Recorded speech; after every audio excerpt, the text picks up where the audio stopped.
ఇక ఖమ్మం జిల్లాలో 10 ఆసుపత్రుల్లో సీఎంఆర్ఎఫ్ నిధుల స్కామ్ జరిగినట్లుగా కేసులను నమోదయ్యాయి. అయితే దీనికి సంబంధించి ఇక్కడ వైద్య శాఖకు ఏమాత్రం సంబంధం లేకుండా సీఎంఆర్ఎఫ్ నిధులు స్కామ్ జరిగినట్లుగా అంచనా వేస్తున్నారు అధికారులు. మరింత సమాచారం మా ప్రతినిధి భూపాల్ అందిస్తారు.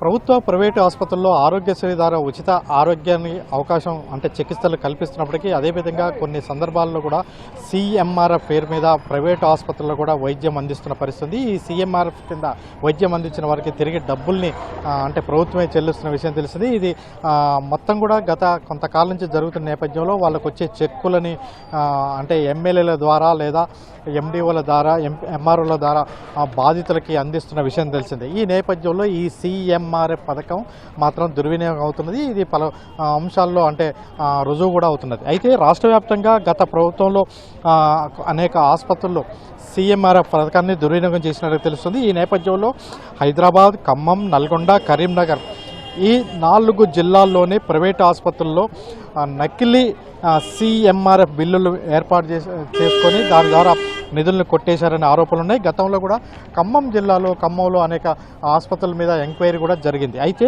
రాష్ట్ర వ్యాప్తంగా 30 ఆసుపత్రుల్లో నకిలీ బిల్లులతో సీఎంఆర్ఎఫ్ నిధులు చీఫ్ మినిస్టర్ రిలీఫ్ ఫండ్ కింద నిధుల్ని కొట్టేసినట్లు ఆరోపణలు ఉన్నాయి. అయితే రాష్ట్రంలో 30 ఆసుపత్రులు అంటే హైదరాబాద్, ఖమ్మం, నల్గొండ, కరీంనగర్ 4 జిల్లాల్లో 30 ఆసుపత్రులు ఈ విధంగా నిధుల్ని కొట్టేశారనే ఆరోపణలు వచ్చిన విషయం తెలిసిందే. అయితే ఈ నేపథ్యంలో దీనికి సంబంధించి 6 కేసుల్ని పోలీసులు నమోదు చేశారు. అంటే సీఎంఆర్ఎఫ్ విభాగానికి సంబంధించిన వాళ్ళు ఫిర్యాదు చేయడంతో ఆ ఫిర్యాదు మేరకు ఎంక్వైరీ చేసింది. ఇప్పటికే సిఐడి దీనిపైన ఎంక్వైరీ చేసింది. సిఐడి ఎంక్వైరీ చేసిన తర్వాత మొత్తం మీద 30 ఆసుపత్రులపైన విచారణ అయితే కొనసాగించారు. దాంట్లో 30 ఆసుపత్రులు ఈ 4 జిల్లాల్లో ఉంటే కేవలం ఖమ్మం జిల్లాలోనే 10 ఆసుపత్రులు, అది ఖమ్మంలోనే 9 ఆసుపత్రులు, ఖమ్మం పక్కన బోనకల్లో ఒక ఆసుపత్రి, అంటే మొత్తం 30 ఆసుపత్రుల్లో 10 ఖమ్మం జిల్లాలోనే స్కామ్ జరిగినట్టుగా సిఐడి విభాగం గుర్తించింది. ప్రధానంగా ఖమ్మంలోని Srikara multi speciality hospital, global multi speciality hospital, JR Prasad hospital, Sri Vinayaka super speciality hospital, అదేవిధంగా Vaishnavi hospital, Sujatha hospital, new Amrutha hospital, orange hospital, Megasri hospital, Bonakal, ఈ విధంగా మొత్తం కూడా ఈ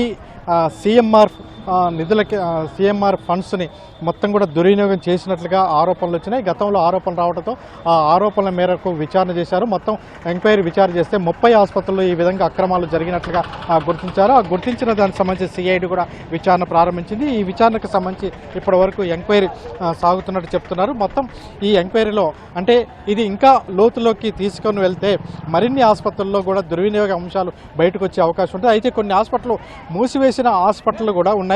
ఆ మూసివేసిన హాస్పిటల్ కూడా సీఎంఆర్ఎఫ్ పథకం కింద దుర్వినియోగం జరిగినట్టు జరుగుతుంది. అయితే వాస్తవానికి ఈ సీఎంఆర్ఎఫ్ పథకం సంబంధించి జిల్లాకు సంబంధించి వైద్యారోగ్య శాఖకు సంబంధించి కానీ అదేవిధంగా మరే డిపార్ట్మెంట్కి కూడా సంబంధం లేకుండా డైరెక్ట్గా సీఎంఆర్ఎఫ్ కింద అంటే ఆ డిపార్ట్మెంట్కి సంబంధించిన సిబ్బంది వస్తాం, అదేవిధంగా కొంతమంది దళారీలు కీలకంగా వ్యవహరించి ఈ సీఎంఆర్ఎఫ్ కింద నిధులని దుర్వినియోగం చేసినట్లుగా స్పష్టంగా తెలుస్తుంది.